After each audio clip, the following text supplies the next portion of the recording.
มีแต่คำถามเนาะในใจบางทีก็คือเป็นห่วงยันว่าเพิ่นเชียไปแล้วบ่บางทีก็คือเพิ่นถิ่มเฮาบ่อยู่แล้วเนาะตั้งคำถามถามตัวเองว่าเพิ่นมีผู้สาวใหม่สินะหรือว่าไปเล่นไปเที่ยวแล้วไปพบผู้สาวใหม่สินะแบบอยากลมเขาแล้วอะไรอย่างเงี้ยผู้เสร็จมาบอกเขาที่ก่อนหายไปแบบนี้แล้วมันถิ่มไปว่าถิ่มโป้มให้เขาขีดแต่เขาคิดว่าเป็นยังเกิดยังขึ้นบ่ยังสันเสียน่ะเขาผู้เป็นผู้สาวเป็นบ่เขาก็เป็นห่วงยันเกิดอุบัติเหตุยังขึ้นกับเราบ่แม่เขาจะว่าโอ้ยลูกไก่จะกับอยากแต่เขาหายไปแล้วก็หายไปซะเท่านั้นจนสิแบบอยากกินข้าวกินน้ำเราคิดว่าย่านแบบเราเป็นหัดเป็นหนีนะคันเพิ่นอยากลมเขาแล้วนะเพิ่นบอกบ่ได้กล่าวยังเขาเลยหายไปแบบบ่ได้ผิดบ่ได้เถียงอย่างกันนะแม่เขาคิดได้นั่นแหละย่านมันขับรถไปหันไปนี่แล้วเกิดอุบัติเหตุบ่นี่เขาคิดอยู่ตลอดเลยว่าตายแล้วบ่หรือว่าเป็นหยังบ่โดยสบายดีโดยวันนี้ก็นำพา FC มาหาสาวโสดอีกเถื่อเนาะทุกคน ก่อนอื่นแนะนำชื่อด้วยน้องละอย่ามาเพิ่นลืมแล้วน้องชื่อมีนาชื่อสาวมีนาเนาะตอนนี้อายุจักปีแล้ว22 ปีที่ผ่านมานี่เคยแต่งงานแล้วบ่ยังไม่เคยผ่านการแต่งงานแต่ว่าเคยเปิดใจไปแล้วเนาะเคยเปิดใจมาหลายเถื่อเปิดใจมาแล้วหลายเถื่อน้องคนนะแต่ก็ยังบ่ชมหวังจักเถื่อเนาะแม่เขาก็บ่ฮู้ว่าเป็นอีหยังแค่ชื่อว่าสิ้นปีได้แฮงมาเจอแต่อีหยังก็บ่ฮู้แทนที่คนอื่นน่ะเขาสมหวังกันเบิดแล้วบางคนเป็นสิแต่งงานอีหยังกันเฮาเองก็บ่ได้อยากแบบว่าออกมาเฮาเห็นเฮาเข้าไปอ่านคอมเมนต์ใดแบบบางคนเขาก็เม้นว่าก็เห็นสาวคนนี้เปิดใจดูแท้อีหยังประมาณนี้นะเฮาเองเฮาก็บ่ได้อยากเปิดใจดูเฮามันบ่มีใครอยากนับหนึ่งใหม่ตลอดดอกเนาะคันแบบว่าพ่อคนที่ถ้ามันเจอคนที่ดีแล้วนะบ่แม่นว่าผู้เก่าผู้นี้บ่ดีได้เพิ่นก็ดีแต่ว่าเลยอยู่ดีๆเพิ่นก็หายไปแบบนี้นะรวมกันมาได้กับ3-4 เดือนแล้วหั่นน่ะอยู่ดีๆก็หายไปโดยแบบบ่มีปีมีคุยหยังเลยเฮาบ่ฮู้เลยว่าเฮาเฮ็ดหยังผิดด้วยมันเกิดหยังขึ้นกับเราหั่นน่ะครั้งนี้บ่แม่นว่าผู้บ่าวบ่ดีหรือว่าผิดหรือว่าเป็นหยังกันบ่ครั้งนี้คือผู้บ่าวหายไปโดยที่เฮาบ่ฮู้หยังเลยบ่ฮู้ว่าเฮาเฮ็ดหยังผิดเพิ่นบ่ถูกใจหยังบ่เพิ่นบ่บอกบ่หยังเฮาเลยนะเพิ่นหายไปเลยไปแบบโบราณเลยแม่นแต่ว่ายังแบบไลน์เพิ่นบ่ได้บล็อกเท่าใดก็ยังแชทหาได้อยู่ไลน์เพิ่นบล็อกที่เบิ่งรูปโปรไฟล์บ่ได้นั่นน่ะแต่อันนี้มันยังเบิ่งได้ปกติโทรติดบ่โทรติดแต่บ่มีคนหับไลน์กับบ่ได้บ่อ่านว่าหยังเลยนะแชทไปนะหรือว่าเพิ่นเป็นหยังบ่เนาะหั่นแหละเฮาใจเฮาตอนนี้ก็ยังคิดว่าเพิ่นเป็นหยังเกิดอุบัติเหตุขึ้นกับเพิ่นบ่หรือว่าโทรศัพท์เสียโทรศัพท์เพบ่หรือว่าเป็นหยังเพิ่นก็บ่ได้บอกบ่ได้กล่าวเลยนะคันว่าคนที่ผิดกันแบบผิดกันแล้วหายไปสินะเฮาก็สิบ่ได้เป็นห่วงเป็นหยังดอกเพราะว่าผิดกันเนาะแต่อันนี้บ่ได้ผิดบ่ได้หยังกันแหละเราหายไปแบบนี้เลยนะตอนนี้เฮาก็ยังอุกใจอยู่เฮาก็บ่เป็นห่วงเนาะแม่เป็นห่วงคันว่าเพิ่นบ่อยากลมบ่อยากหยังแล้วหั่นน่ะเราสิบอกเฮาดีๆเลยว่าก็บอกเฮาตามตรงเลยก็ได้เฮาปล่อยแล้วไปเลยปล่อยแล้วไปได้ตลอดที่เราอยากไปก็จะบอกบ่แม่นว่าบ่หาได้แต่ถ้าคนเขาอยากไปเนาะเฮาสิดึงไว้ได้เนาะได้แม่นแหละดมกันมา 3-4 เดือนก็ยอมรับว่าฮักผู้นี้ก็ฮักอีนี่ก็บ่ฮู้ว่าสิติดต่อเราเนาะได้เพราะว่ามีแต่ไลน์เราคนเดียวเด้บ่มีไลน์คนในเฮือนเราคันนี้เฮาก็อยากแชทถามว่าอ้ายเพิ่นเป็นอีหยังยังอยู่ดีมีแห้งอยู่บ่ประมาณนี้เนาะขอแต่ว่าให้ฮู้ว่าอ้ายเพิ่นยังมีชีวิตอยู่นะบ่ได้เกิดอีหยังขึ้นให้เองกับเพิ่นบ่อยากกลับมาลมเฮาแล้วก็บ่เป็นหยังเขาจะบอกเฮาว่ายังมีชีวิตอยู่อันนี้รถเป็นเชเวอร์อยู่ทางเจ้าเนาะแม่เขาเลยบ่ฮู้ว่าเฮาสิติดต่อหาเราทางใดนะมันโทรก็ไม่ได้โทรเลยเด้ก็บ่หับไลน์ก็บ่ได้ตอบบ่ได้เขียนไปกับเพิ่นเบิ่งอยู่บ่เบิ่งบ่ได้อ่านนี่แหละเฮาต้องคิดว่าญาติเพิ่นเป็นหันเป็นนี่นะเพิ่นหายไปนี่เกือบ4 อาทิตย์นึงแหละโอ้ ดเฮากระถาได้เพราะว่าปกติเพิ่นเองก็เป็นคนมักหายไปเป็นปีอยู่แล้วหั้นนะ อืม หายไปกับบ่เกินมื้อหนึง2มื้อแล้วก็แซดมาแต่ว่าเทื่อนี้นะหายไปเลยโดยที่แบบบ่ได้ติดต่อกลับมาเลยหั้นนะ อืม ใจเฮาตอนนี้ก็เป็นห่วงยานอายเพิ่นเป็นหันเป็นนี่ อืม ถ้าว่าคลิปนี้คนในเฮือนเพิ่นเห็นหั้นนะเขาก็อยากอยากบอกเพิ่นว่าถ้าอายเพิ่นบ่ได้เป็นอิหยังก็แซดมาบอกเฮาซะคันว่าเพิ่นบ่อยากร่วมนำเฮาแล้วหรือว่าบ่อยากติดต่อบ่อยากว่าบ่อยากอิหยังเลยหั่นนะ อืม ก็ให้คนอื่นแซดมาบอกเฮาก็ได้ บ่ให้เงียบแบบนี้เนาะ แม่น อืม เฮา อย่าว่าอายบอกก็ให้พี่น้องบอกให้เนาะ แม่นเฮาผู้ถานี่แหละเฮาผู้อันนี่แหละเฮาบ่ฮู้ว่าเฮาเฮ็ดผิดอิหยังนั่นน่ะ อืม คันบ่อยากร่วมบ่อิหยังแล้วก็บอกเฮามาเลยแบบนี้นะดีกว่าหายไปแบบนี้โดยที่เฮาบ่ฮู้อิหยังเลย มงเชเวอร์อยู่หวาน แม่น จักเพิ่นบ่ฮักเฮาบ่หรือว่าเพิ่นเป็นหันเป็นหนีก็บ่ฮู้เนาะ แม่นจักเพิ่นบ่อยากร่วมแล้วหรือว่าเกิดอิหยังขึ้นกับเพิ่นจังซี่นะ อ่า ก็บ่ฮู้อิหยังเลยนะ เพิ่นเทคแคร์ดีบ่ปัจจุบันที่ผ่านมา ที่เพิ่นก็ตามใจทุกอย่างดีทุกอย่างนะ อืม คนนึงคือว่าดีที่สุดกว่าหลายๆคนที่เฮาลมมาไอ้ กะ เป็นคนแบบ กล้าว่าสิฝากชีวิตไว้ได้แล้วเนาะ แม่นกะว่าสิฝากชีวิตไว้กับคนนี้แหละ อ่า แต่ก็อยู่ดีๆเพิ่นก็มาเป็นแบบนี้หั่นนะ เคยให้กันอยู่บ่ ก็มีพิษกันมาหยกมาแหยกแต่ก็บ่ได้ถึงขั้นว่าให้กันให้แฮงหั่นน่ะ อืม ก็เป็นเรื่องปกติของผู้ว่าผู้สาวเนาะ งอนกันเล็กน้อยเนาะ ก็มีพิษกันมาหยกมาแหยกแต่ก็บ่ได้ถึงขั้นว่าสิพิษกันแฮงขนาดนั้น อืมเพิ่นเป็นหนุ่มไทยบ่หรือต่างประเทศ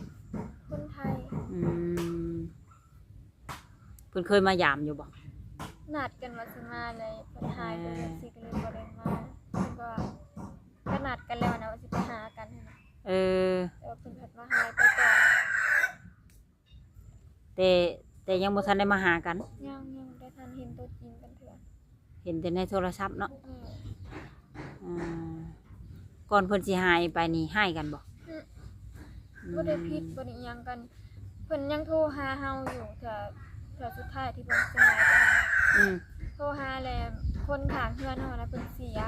เฮาเลยสิไปซอยเวียกเขาก็ยังล้มกันปกติอยู่ อืม เฮาเลยไปบวชข่าวนํเขาหั่นน่ะเฮาก็ยังถ่ายวิดีโอให้อ้ายเพิ่นเบิ่งอยู่วิดีโอนั่นน่ะเพิ่นเบิ่งแล้วแต่เพิ่นก็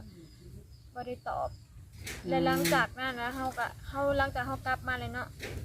กลับมาแต่ไปส่งสการแล้วหั่นน่ะ อืม ก็ได้ส่งข้อความหาอ้ายเพิ่นส่งข้อความหาได้ทำอีเพิ่นก็บ่ได้เบิ่งบ่ได้ตอบเลยก็ประมาณ 8:00 นแรงนี่แหละเฮาก็เลยโทรหาอ้ายเพิ่น อืม ก็บ่ได้รับหลังจากนั้นเฮาก็แชทหาเพิ่นก็บ่ได้ตอบบ่ได้ตอบบ่ได้เข้ามาเบิ่งเลยนะ อืม เป็นข้าวทุกมื้อนี้ หลายมือตื่นไปได้เนาะ แม่น ตั้งแต่พรเช้านั่นพุ่นละวะ แม่น อืมอย่างอาทิตย์กว่าเลยเนาะ แม่น ใจนี่ก็ห้อนหนกระวนกระวาย แม่นเฮาหายกระวนกระวายแบบเฮาจนสิเป็นไมเกรนย้อนคิดเรื่องราวหลายหั่น อ่า บางคืนน่ะนอนก็สิบ่หลับแบบ ของ ย้อนคิดเาะ ลมกันโดนเติบแล้วก็ชนิดเติบได้เนาะ แม่เพราะว่า ผูกพัน เฮากับแพ้ความดีของเราหั่นน่ะ อืม พอตอนลมกันน่ะเพิ่นก็เอาใจนำทุกอย่างหั่น อ่า ก็ดีกับเฮาเฮงบ่คิดว่าสิมาเป็นแบบนี้หั่น คันเพิ่นเห็นคลิปนี้หรือว่าพี่น้องเพิ่นเห็นคลิปคันว่าบ่กล้าบอกกะให้คนอื่นทักมาบอกก็ได้เนาะ แม่ อืม ดีกว่าสิมาป้ายเฮานั่งถ่ายอย่างแบบนี้แบบบ่ฮู้เลยว่าเพิ่นหายไปไสไป อื ไหน มมีแต่คำถามเนาะในใจ บางทีก็คือเป็นห่วงยันว่าเพิ่นเชียร์ไปแล้วบ่บางทีก็คือเพิ่นถิ่มเฮาบ่อยู่แล้วเนาะตั้งคำถามถามตัวเอง ว่าเพิ่นมีผู้สาวใหม่สินะ อ่า หรือว่าไปเล่นไปเที่ยวแล้วไปพบผู้สาวใหม่สินะแบบบ่อยากลมเขาแล้วหรือหยังหั่น อืมอืม คือเสร็จมาบอกเฮา อืม ดีกว่าหายไปแบบนี้แล้วมันถิ่มไปว่าถิ่มปมให้เฮาคิดแต่เฮาคิดว่าเป็นหยังเกิดหยังขึ้นบ่หยังสั่นเสียน่ะเขาผู้เป็นผู้สาวแม่นบ่เฮาก็เป็นห่วงยันเกิดอุบัติเหตุหยังขึ้นกับเราบ่ คันเป็นเกิดอุบัติเหตุดีๆก็อยากฮู้เนาะ แม่เพิ่นเกิดอุบัติเหตุขึ้นกับเราอย่างนี้น่ะ อ่า คันคนในเฮือนเราเห็นก็อยากให้เขาเสร็จมาบอกว่าไอ้เพิ่นเป็นนั่นเป็นนี่เด้อเพราะว่า เลย เกิดอิหยังขึ้นหั่นน่ะ อันนี้เราซ้ำไปปล่อยเจ้าไว้ป่าเนาะ แม่ บ่รู้จักทางเลยมืดแปดด้านตอน บ่ นี้ ฮู้เลยว่าเฮาก็บ่ฮู้ว่าสิติดต่อหาเพิ่นได้เพราะว่ามีแต่ไลน์เพิ่นเด้ อืม ไลน์คนในเงินเพิ่นก็บ่มี อืมติดต่อเพิ่นบ่ได้แล้วก็แล้วแหล้วเนาะ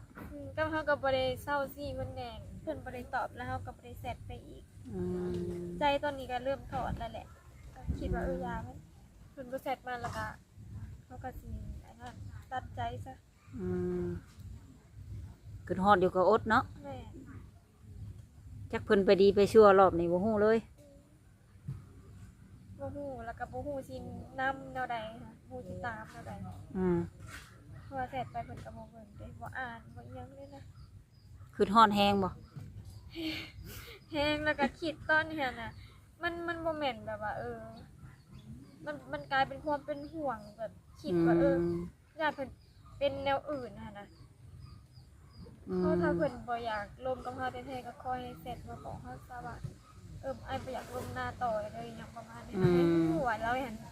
บ่ได้เป็นอีหยังหายแฮงยังมีชีวิตอยู่นะ อ้ายบ่โอเคกับน้องซำนี้ก็ได้แหละเนาะ ไอ้บ่อยากลมต่อเลยเด้อบอกเฮาสั้นๆซ้ำนี้เฮาก็จบบ่อยากลมต่อแล้วก็บ่เป็นหยัง อืม เพราะแต่หัวเราบ่ได้เป็นอีหยังยังมีชีวิตอยู่ อืม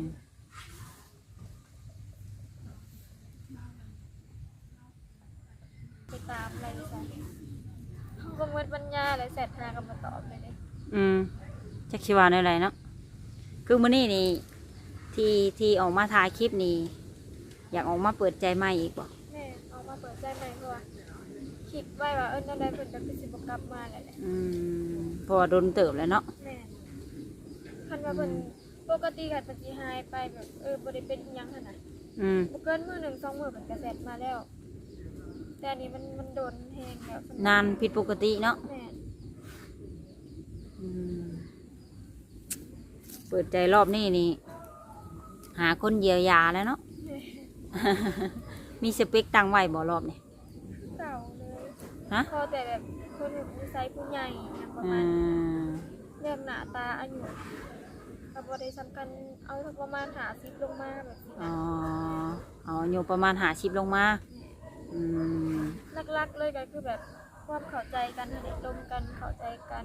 บ่ต้องตุกตีร่วมกันแบบผู้ใหญ่หั่นน่ะ อืม คือแบบบางคนก็เข้ามาแบบอยากร่วมเล่นๆหัวๆซื่อๆบางคนก็ได้ อืม บางคนเข้ามาก็จริงจังจนว่าร่วมกันบ่พอเท่าใดก็อยากมาขอสินะ อืม มันก็มีหลายแบบอย่างน้อยๆก็ร่วมกันสักประมาณเดือน1 2เดือนซะอย่างน้อยสุดแหละนั่นน่ะ อืม คนเฮาเนาะมันสิใช้ชีวิตร่วมกันมันต้อง แม่น ใช้เวลาศึกษาดูใจกัน บ่แม่นสิว่าเอามื้อนี้ป้ามื้ออื่นเนาะ แม่นบ่แม่นว่าเจ้าลมปึบแล้วก็สิแบบมาคอมาหยังเลยมันก็เป็นไปบ่ได้ อืม มันสิมีผู้หนึ่งแหละแซดหาเฮาตอนนั้นน่ะร่วมกันแบบคือหากันร่วมกันนี่นะตื่นเช้ามาแล้วเพิ่นก็ว่าให้ถามพ่อแม่ว่าค่าดองเท่าใดหยังนู่นนั่นนี่หันน่ะ อ่า ยังมาขอยังเฮาว่ามันไวโพดแล้วเพิ่นว่าพี่อายุมากแล้วพี่ไม่มีเวลามารอใครแล้วหยังแบบนี้หันน่ะ อ่า เขาก็เลยบอกว่าลองคนอื่นลองเบิ่งสำหรับเฮานะมันไวโพด อืมอืม ก็สิเอาอีกก็ได้ เพื่อสิอยู่น้ำกันเนาะบ่แม่นมื้อหนึงมื้อเดียว ต้องคบหาดูใจกันก่อน บางทีนิสัยบ่เข้ากันก็มีเหิงๆไปเนาะ ช่วงแรกอาจสิหวาน แรกๆนี่มันกันแบบดีเบิดแบบพอนิสัยกันแท้ๆกันออกแล้วบางคนก็หับบ่ได้เด้ซั่นน่ะ ช่วงแรกไอ้น้ำชมพักก็ว่าหวานนะ แม่ มาถึงไปแล้วเอาเด้อบาน ต้องเบิ่งซะก่อน เอาอายุประมาณ50ลงมาติ แม่ พอห่างนางใหม่ก็รับได้บ่นะ ทำได้แต่คอยรอปากกับเมียแบบปากขาดเลยนะ อ๋อขอแต่ว่าหย่ากันอย่างครั้งแน่ แม่ อ่าทางเจ้าเองนี่สามารถไปอยู่น้ำเพิ่นได้บ่หรือว่าต้องให้เพิ่นมาอยู่น้ำเจ้า เพิ่นก็ หรือว่าไปๆมา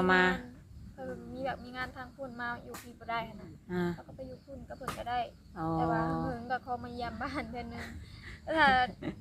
ถ้าเป็นไปได้ก็อยากให้อยู่พี่แล้วเฮาลูกสาวหลานเด้ อื พ่อ ม แม่ก็อยากให้อยู่พี่ แต่ถ้าขีดบ่ได้ก็ไปอยู่น้ำเพิ่นก็ได้เนาะ แม่ก็แค่เพิ่นมีเรื่องมีงานอยู่พุ่นเพิ่นมาอยู่พี่บ่ได้แท้ๆก็ไปอยู่กับนำไปอยู่กับเพิ่นก็ได้ จักเดือน2 เดือนก็มายามแม่เนาะ เที่ยวไปเที่ยวมาเอาคุมื้อนี้มันสบายสะดวกแล้วแหละไปมาก็ดี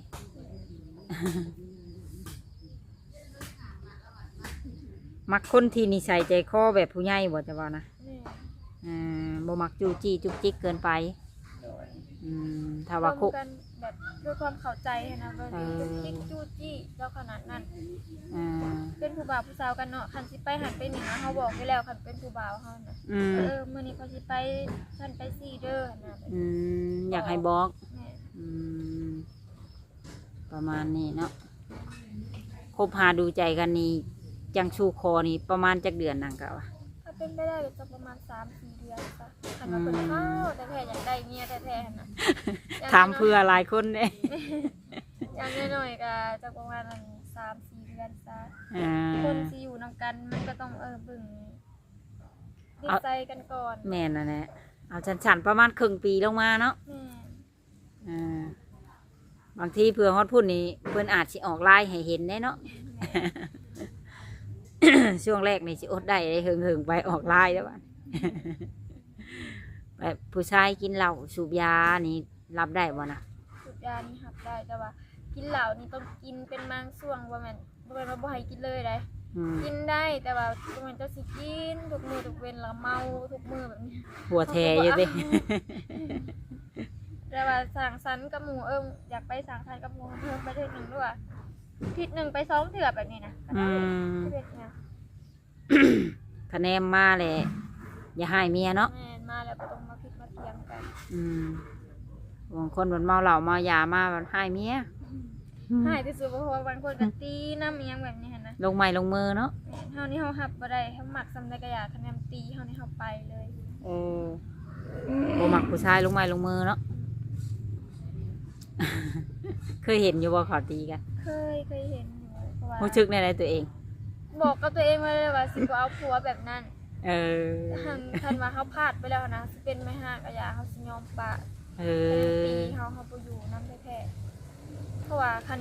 คนมันเคยตีเป็นว่าตีเทื่อหนึงมันต้องมีเทื่อสอง แม่น ต้องตีตลอดถ้าเฮาทนอยู่เขาก็สิ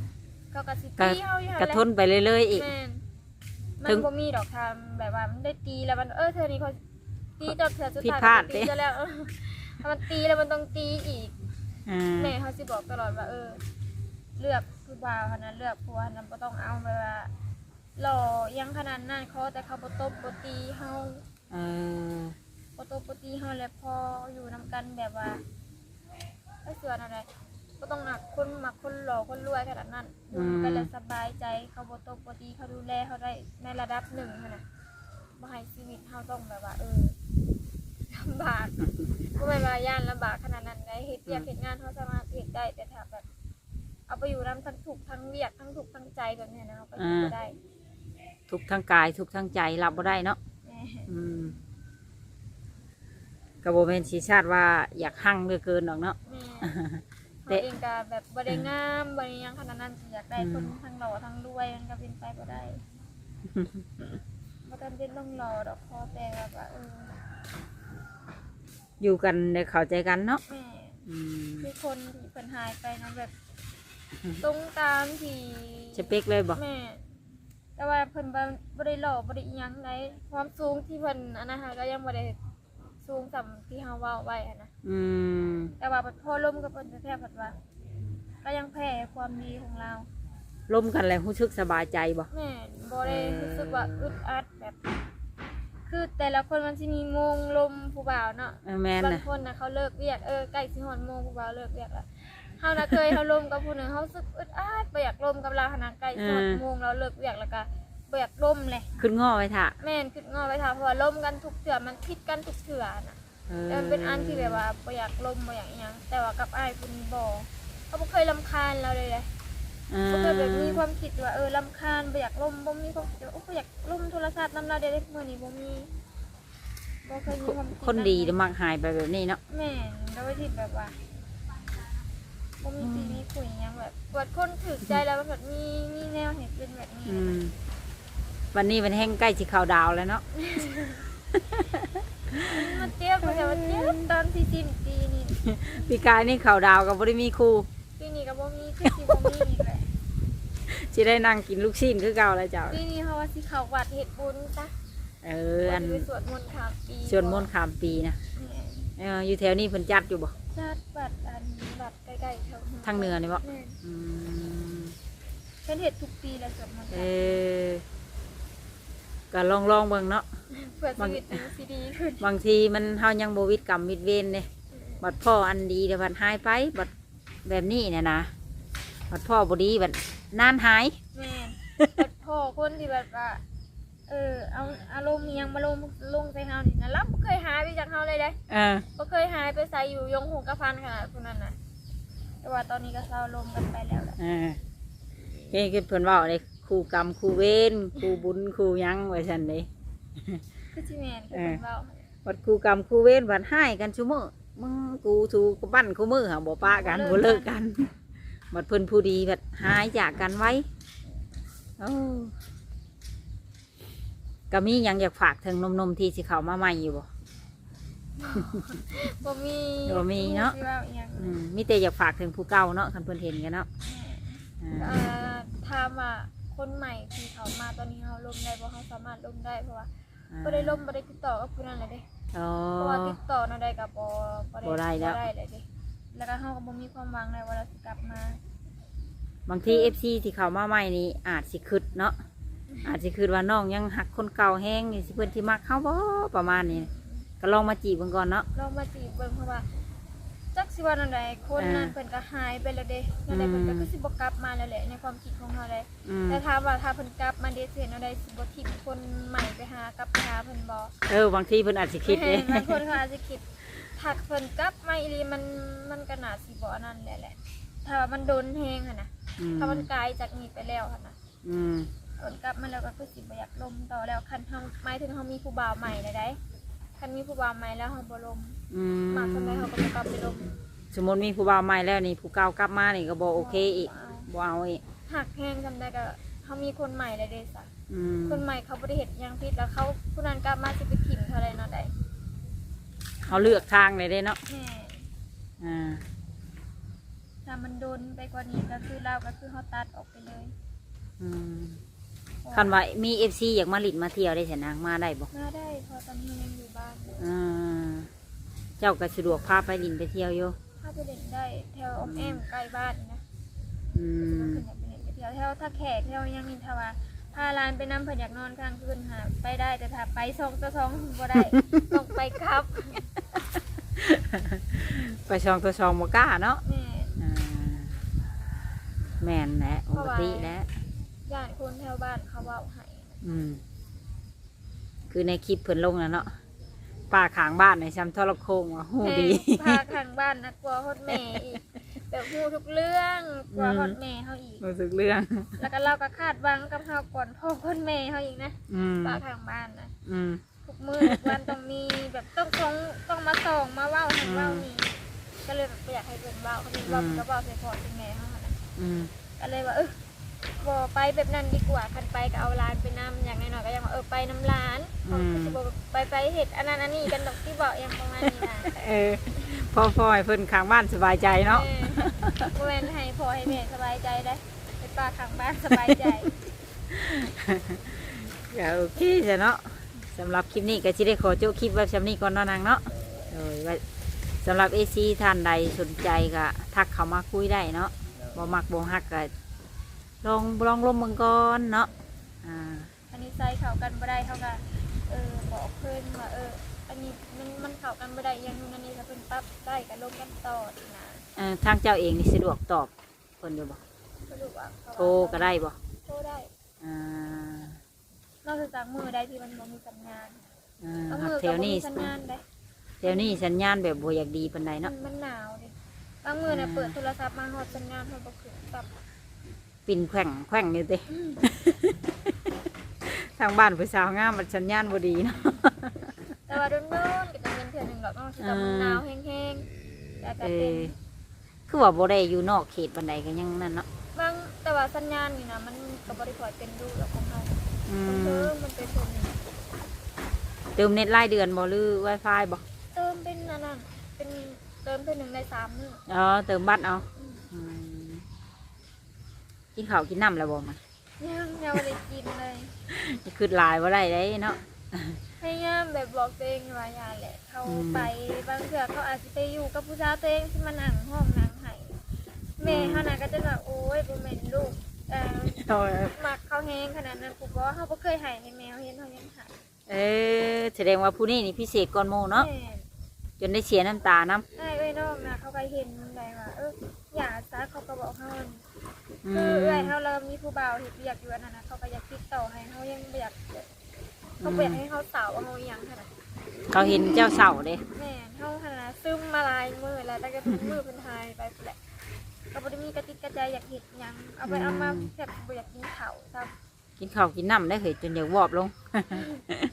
คนบางคนนะเขามาใหม่เขาก็บอกว่าย่าต้องไปคิดร้ายเข้าไปได้ๆบางเถื่อเขาอาจไปอยู่กับผู้สาวคนอื่นจะมาซื้อมาสมมาสาวมาหนังหายอยู่บางเถื่อเขาบริสาวบริโสคือเจ้ามันมีความสุขเด้ออยู่เขากับพยายามคิดแบบนั้นแหละบอกง่ายๆอยู่ในช่วงอกหักเนาะแม่แต่ว่าชื่อว่าอกหักกับโบแมนมันเดือใจขนาดบางเถื่อเขาก็คิดได้ว่าลมกันมาโดนปานีแล้วกับโบมีความคิดเป็นห่วงเขาเลยบ่หายไปแบบนี้ทางที่เราหูเลยว่าเขาเป็นคนคิดร้ายเราก็หมักหายไปอยู่แล้วปกตินะเขาบอกอ้ายเพื่อนตลอดว่าอ้ายอย่าหายไปแบบนี้เด้อ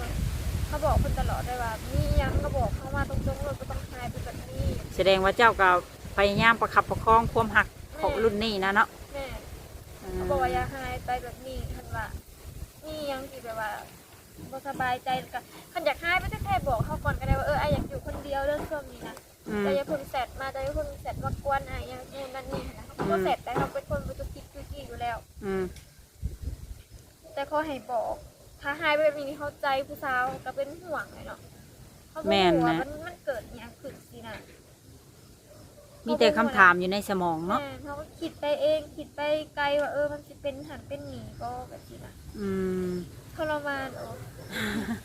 ลอยปูพันแปะนี่เดนแนวคิดพยายามเห็นนั่นเห็นนี่ให้บ่ให้ตัวเองคิดร้ายค่ะให้ลืมแม่แต่ละมือเทพสิแบบอยากอยู่คนเดียวค่ะไปหาเขาจะไปอยู่เงินเดือนเขาอีกหลังหนึ่งนะร้านเขาร้านลูกโมมีค่ะแหละแบบเขาอยู่น้ำร้านเนี่ยมันเห็นให้หัวให้ยังเนี่ยก็อยากคิดร้ายค่ะนะเสียงเล็กน้อยอยู่อย่างอยู่เนาะคันเขาอยู่คนเดียวเฮงคิดร้ายแบบไปว่าตัวเองเห็ดโตบดีบอที่ผ่านมาเห็ดตัวเองบดีเลยอายเพิ่นเบื่ออย่างชัดสีบอเขาพิษอย่างบ่อะไรเนาะแม่เขาคิดเลยแต่ว่าเขาถามเพิ่นตลอดว่าอายหับนิสัยเขาแบบนี้ได้บ่คันบ่ได้เขาก็เปลี่ยนให้เราก็บอกว่าไม่ต้องเปลี่ยนอย่างหน้าเป็นแบบนี้ไอ้หน้าเป็นแบบไอ้ก็หับได้เบิดจังซี่นะเราแบบสีตลอดเขาถึงหักเพิ่นเองอย่างแบบว่าเพิ่นบ่เคยเขาเปลี่ยนอย่างแสดงว่าเบิดใจเลยนะรุ่นนี้ทุ่มเนาะจนแบบว่าคิดไปถึงขันแบบว่าแต่งงมแต่งงานบ่แม่เพิ่นพร้อมมาพร้อมไม่ได้เขาก็พร้อมเอาเพิ่นสินะไปไกลเติบแล้วไก่แห้งแล้วตอนนี้เรื่องคอกันใหม่ล่างๆอยู่หั่นน่ะแต่เพิ่นยังข้าวเวียกข้างานอยู่ยังบ่สะดวกเนาะพอมาฮักแบบนี้รถจุกเลยบัดแม่ฮักเลยคือแบบว่าไปบาทเดียวเลยทั้งที่แบบล่มทั้งยืนเลยนี่แล้วมาถิ่มอะไรเขาถามตัวเองว่าเขาเห็ดยังผิดแล้วเห็ดยังผิดแบบเสียนะคันบอกเนี่ยก็สิบ่ขึ้นปานใดเนาะคันบอกเขาก็สิบ่ขึ้นเขาก็สิตัดใจถามคนมันยังไม่ได้อยู่นำกันเนาะตัดใจมันก็บ่แม่นเรื่องยากขนาดนั้นดอกแม่นนะแต่อันนี้เขาเห็ดเขามาตั้งคำถามกับตัวเองอยู่ว่าเขาเห็ดยังผิดแบบสินะ